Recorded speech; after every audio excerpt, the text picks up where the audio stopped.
Takulandirani ku uthenga wabwino ndi wokoma kuposa mmene tiganizira. Mutu 5 Mzimu wa Mulungu. Ndipo anati Mulungu tipange munthu m'chifanizo chathu, monga mwa chikhalidwe chathu, alamulire pa nsomba za nyanja ndi pa mbalame ndi za mlengalenga ndi pa ng'ombe ndi pa dziko lapansi. Ndipo Mulungu adalenga munthu m'chifanizo chake, m'chifanizo cha Mulungu adalenga iye. Adalenga iwo mwamuna ndi mkazi.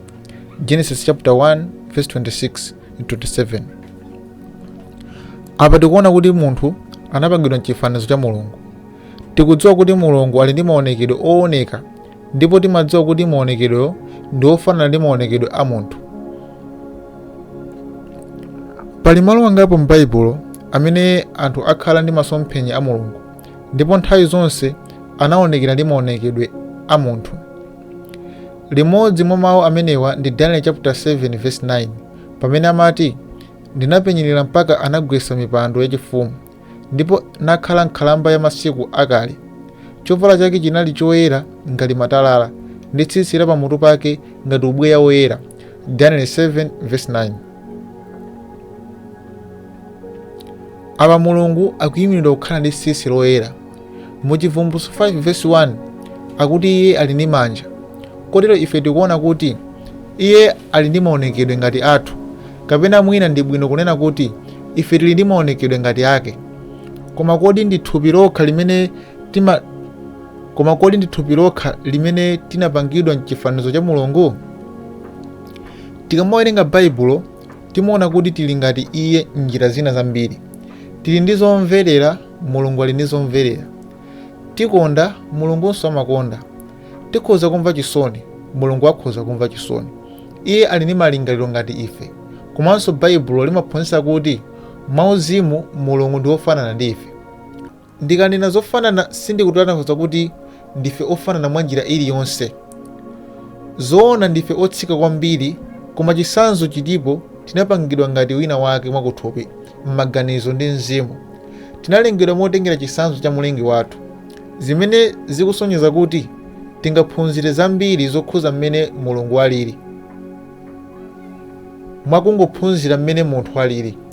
Chinthu chimene nchofunika kwambiri chimene taphunzira kale nchakuti munthu amapangidwa ndi thupi ndi mzimu, ndipo mbali ziwirizo zimapanga munthu mmodzi, osati anthu awiri osiyana. Tiye tiwerenge vesi lina lomwe likusindika mfundo iyi.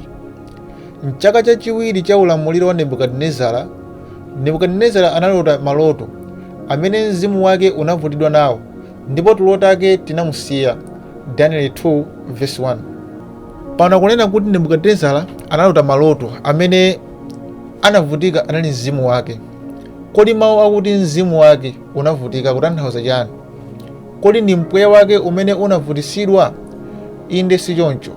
Kodi zikutanthauza kuti maondo ake anali kugogoda pamodzi? Osati kwenikweni. Kodi ankatuluka thukuta kwambiri? Osati kwenikweni. Ndi chiyani chomwe chinali kuvuta? Ndi maganizo ake amene ankavutika, mkati mwa mtima wake anavutika. Mmene mutikuona mmene Baibulo limagwirisira ntchito liwu lakuti mzimu ponena za anthu, limanena za mkati mwa munthu, m'maganizo mwake. Palibe amene akanakhulupirira powerenga vesi limeneli kuti likutanthauza kuti bwenzi la Nebukadinezara kapena m'bale wake anavutika. Tingamvese kuti anali Nebukadinezara mwiniyo amene anasokonezeka koma pa mlingo wa mkati. Kumvesa zimenezi kumatithandiza kwambiri pamene tikuyesesa kumvesa mmene mlengi wathu alili. Tiyenso pano tipite ku 1 Korinto chapter 2 verse 11 akuti, pakuti ndani munthu adziwa za munthu koma mzimu wa munthu umene uli mwa iye. Chomwechonso zinthu za Mulungu palibe munthu azidziwa koma mzimu wa Mulungu. 1 Korinto 2 verse 11. Palibe amene akudziwa zomwe zili mwa munthu kupatula mzimu wake. Kodi alipo amene akudziwa kuti munthu wina ndi otani? Ndi munthu otani kwenikweni mkatimo? Kodi ndine ndi Mkhristu? Kodi ine nditani pa nthawi imeneyo? Palibe. Kodi ine ndi ndani pa nthawi imeneyo pamene palibe amene akuyang'ana?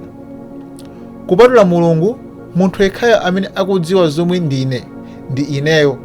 Koma kodi ndi thupi langa limene likudziwa umunthu wanga? Ayi. Mu malingaliro anga mzimu wanga ndikudziwa chomwe ine ndili. Palibe amene angadziwe za munthu koma mzimu wake.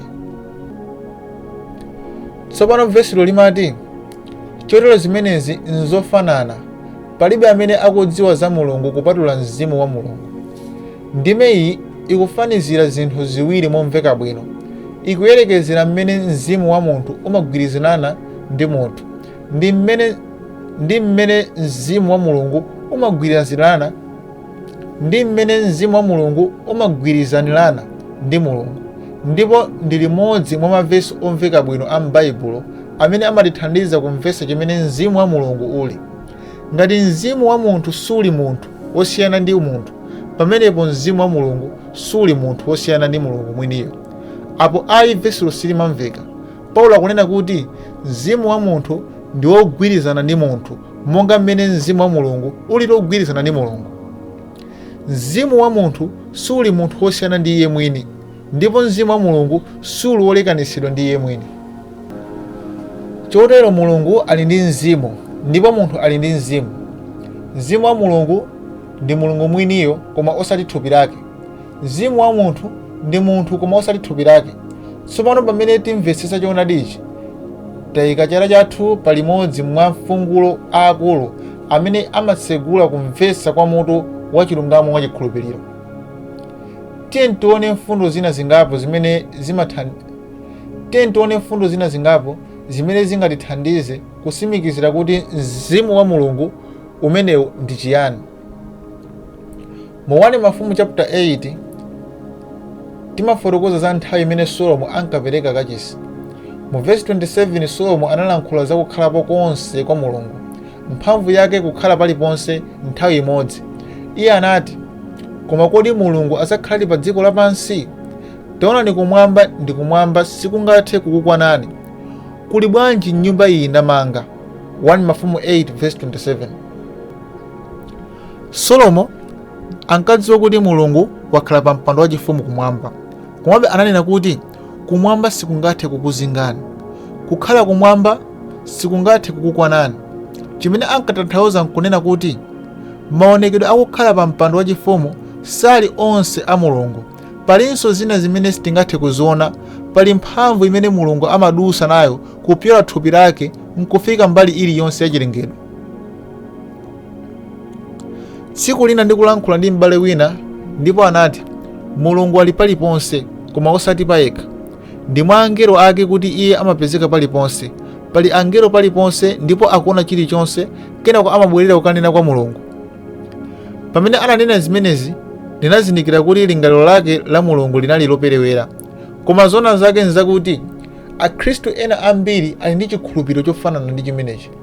Ngakhale kuti amakhulupirira kuti Mulungu alipo kudzera mwa Mzimu Woyera, iwo amaganiza kuti Mzimu Woyera ndi munthu wosiyana ndi Atate. Kotero Atate mwini wake sapezeka paliponse koma ndi Mzimu Woyera, munthu wosiyana ndi Atate. Chotero m'maganizo awo Atate ali ndi malire mu mphamvu ndipo ali kokha pa mpando wake wachifumu kumwamba. Yeremiya ananenanso chimodzimodzi ndi Solomo. Kodi ine ndine Mulungu wapafupi? Ati Yehova. Osati Mulungu wakutali? Kodi alipo amene angabisale m'malo obisika kuti ine ndisamuone? Atero Yehova. Kodi sindizadza kumwamba ndi dziko lapansi? Atero Yehova. Yeremiya 23 verse 23-24. Tsopano zindikirani kuti Mulungu sakunena kuti iye akukhala mkati mwa kumwamba ndi dziko lapansi, koma kuti iye amadzaza kumwamba ndi dziko lapansi, ndipo kuti iye ali mu ngodya iliyonse ya chilengedwe chonse. Kodi munthuyu ndi munthu wotani? Tikamaganizira funso limeneli, timaona kuti ndife ochepa, komanso mmene Mulungu alili wamkulu. Mulungu walimbisa choonadi ichi m'malo angapo mu Mateyu 10 verse 29 ndi 30 akuti, kodi mpheta ziwiri sizigulisidwa ku kakobiri? Ndipo imodzi ya izo sigwa pansi popanda Atate wanu? Komatu inu masisi onse a m'moto mwanu awerengedwa. Mateyu 10 verse 29 ndi 30. Sindikudziwa kuti mbalame zingati zomwe zimafa tsiku lililonse. Pamene ndinali mnyamata wosalingalira ndinapha zambiri mwa iwo nditegeni. Mulungu ankadziwa iliyonse imene ndinayipha, ngakhale tikuyenda tsiku lililonse ndimaganiza kuti timapha tizirombo tambiri pongopondaponda. Mulungu akudziwa chilichonse chimene chamwalira. Chodabwitsa kwambiri ndi lingaliro lakuti Mulungu amawerengera tsitsi lenilenilo la m'mutu mwathu. Ndi tsitsi lingati pamutu panga? Nanga bwanji ndi tsitsi lonse la pamutu pa dziko lonse lapansi? Kodi Mulungu amadziwa ali kuti pali tsitsi lingati pamutu pa munthu aliyense? Kudziwa zimenezi nkodabwitsa kwambiri. Kodi tingamvetse bwanji zimenezi? Koma funso ndi lakuti kodi Mulungu amadziwa bwanji? Kodi iye amalondola bwanji? Ndi chifukwa chakuti iye mwini wake ali mu chiyanjano chapafupi ndi umunthu wake ndi gawo lililonse la chilengedwe chake chachikulu. Ndi chifukwa chakuti ali ponseponse kudzera mu mzimu wake, ali ponseponse. Izi ndi zodabwitsa kuziganizira. Lingaliro lenilenilo limachititsa munthu kuyenda mchigwa cha mthunzi wa imfa ndi kusaopa choyipa. Koma tiye tione mfundo iyi. Ngati Mzimu Woyera ukanakhala munthu wosiyana ndi Mulungu Atate, ndiye kuti ukanatanthauza kuti Mulungu Atate sakhala nafe kwenikweni. Zikatanthauza kuti ndi munthu wachitatu amene ali pano osati Mulungu Atate, ndipo izi zingatanthauze kuti Atate mwini wake sali ponseponse. Membala wa Mulungu amene akanakhala wamphamvu kwenikweni adzakhala Mzimu Woyera. Titha kuona momwe izi zimachosera ulemerero wa Atate, koma koposa pamenepo munjira yeniyeni zimachotsa ubale wathu ndi Mulungu Atate. Zaka zambiri zapitazo ndinkaganiza za zinthu zimenezi, ndipo popeza ndinkakhulupirira kuti Mzimu Woyera ndi munthu payekha, ndinaganiza kuti ngati ndipemphera kwa Atate ndi kupemphera kwa Mwana, n'chifukwa chiyani ndimapempha kwa Iye? Kodi sindiyenera kupemphera kwa Mzimu Woyera? Choncho ndinaganiza zopemphera kwa Mzimu Woyera. Pamene ndinayamba kuchita zimenezi, ndinapeza kuti chidziwitso changa chachipembedzo chikuyamba kunyosokanyotsoka. Sindinamve kukhalapo kwa Mulungu mu nthawi yanga yopemphera, monga momwe ndimachitira nthawi zonse, ndipo ndikudabwa chifukwa chake. Zidali choncho, ndinazindikira china chake.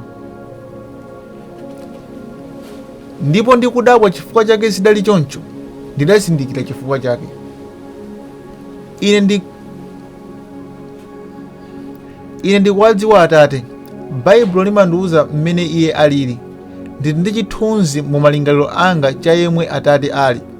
Ndikudziwanso Mwana, ndimapeza chithunzi cha momwe alili m'Baibulo. Koma sindikudziwa Mzimu Woyera. Kodi Baibulo limandiwuza chiyani za Mzimu Woyera? Izo zikuyimira Mzimu Woyera mwa madzi ndi moto ndi mafuta ndi nkhunda ndi mphepo. Palibe mwa izo zomwe ndingathe kuzidziwa. Ndinkayesesa kupemphera kwa chinthu chimene sindinkachidziwa. Nzodabwitsa kuti sindinathe kudusa. Nditamvetsetsa zimenezi, zinandithandiza kumvetsetsa mfundo ina. Mipingo yambiri masiku ano kumene kupembedza kumakhazikika pa Mzimu Woyera, nthawi zambiri pamakhala chisokonezo chachikulu ndi khalidwe lachilendo. Anthu amalumphira pa mabenchi kugubuduzika pansi mwapanga phokoso lalikulu, ndipo nthawi zambiri amachita zinthu osati mwadongosolo kwambiri. Chifukwa chiyani? Kodi Yesu analumphapo mabenchi kapena kuzigubuduza pansi polambira? Anthu ogwidwa ndi ziwanda ankachita choncho, koma osati Khristu. Nanga bwanji Atate? Zonse zomwe tikudziwa za Iye zimalankhula za ulemu ndi dongosolo ndi luntha. Koma Akhristu akamalimbana ndi munthu amene sakumdziwa, pamakhala mavuto. Kodi iwo akudziwa chiyani za otchedwa munthu wachitatu, Mzimu Woyera? Amadziwa kuti Iye ali ndi mphamvu. Ndizo zonse zomwe amadziwa za Iye. Amaona mphamvu zopanda khalidwe ndi mphamvu zopanda umunthu. Kotero chidwi chawo chenicheni chokhuzana ndi Iye ndi kulandira mphamvu osati khalidwe. Izi ndi zosatira zomveka zolambira Mulungu yemwe sitingathe kudziwika. Koma tikamvetsetsa kuti Mzimu Woyera ndi Mzimu wa Atate, njira yomwe Iye mwini amakhalapo, ndiye kuti sitikhala osalongosoka, chifukwa timadziwa kuti tili pamaso pa ndani. Monga anthu tikhoza kuyendera malo aliwonse pa dziko lapansi m'malingaliro athu. Mwakuseka maso athu timatha kuona, ndipo mwa njira ina timakumana ndi malo omwe ali kumbali ina ya dziko lapansi, koma tonse tikudziwa kuti sizochita zathu zenizeni. zinthu zomwe timaona zochitika zathu timachita zimakhalapo m'maganizo mwathu, koma zimene tingathe kungoganiza Mulungu ndi wokhoza kuchita chifukwa pamene ife tili ngati Mulungu muchitsanzo choyambirira, iye ndi wamkulu kwambiri. Zomwe tingangolingalira ndi moyo wake nthawi zonse. Choncho amakhala pamalo amodzi koma wamphamvu yake ya moyo. Mphamvu zake umunthu wake zimayenda ku dera lililonse la chilengedwe. Mbali imeneyi ya Mulungu yopezeka paliponse ndi imene Baibulo limatchula kuti Mzimu Woyera. Tiye tingotchula ndime imodzi yokha mu Salimo 139:7 imati, ndipite kuti kuchokera mzimu wanu, kapena ndidzathawira kuti kuchokera pamaso panu. Salimo 139:7. Apa Davide akufotokoza kuti mzimu wa Mulungu ndi wofanana ndi kupezeka kwa Mulungu. Davide anazindikira kuti Mulungu ali ponseponse, kuti panalibe konse malo aliwonse omwe iye angapite kuti Mulungu kulibe. Ndikofunika kumvetsesa izi. Pomvetsesa mfundo imeneyi, ubwenzi wathu ndi Mulungu udzasintha, ndipo kulambira kwathu kudzasintha. Tidzakhala ndi maziko omwe tingathe kumvetsesa choonadi cha chilungamo mwa Khristu. Ndime imodzi imalumikiza zonse pamodzi. Mu 1 Korinto 6:17 akuti, koma iye wophatikana ndi Ambuye ali mzimu umodzi. 1 Korinto 6:17. Tione bwinobwino zimene lemba lili kunena. Kodi ingalumikize bwanji zidutswa ziwiri zachisulu ndi mwakuotcherera? Kodi ingalumikize bwanji zomera ziwiri pamodzi ndi mwakuzala? Koma kodi mizimu iwiri ingalumikizike bwanji? Mulungu yekha ndiye akudziwa, koma Mulungu anena kuti izi zimene zimachitika. Timatha kuona zidutswa ziwiri zachisulu zikulumikizana pamodzi, ndipo timatha kuona zomera ziwiri zikulumikizanso pamodzi, koma sitingathe kuona pamene mizimu iwiri ikulumikizana pamodzi. Komabe Mulungu amanena kuti zidzachitika. Gawo ili la Mulungu limabwera ndi kulumikizana ndi gawo ili la umunthu, ndipo chimodzi mwa mfundo zachoonadi cha mtengo wapatali kwambiri za m'Baibulo. Mwa njira imeneyi munthu amakhala wogawana nawo moyo weniweniwo wa Mulungu.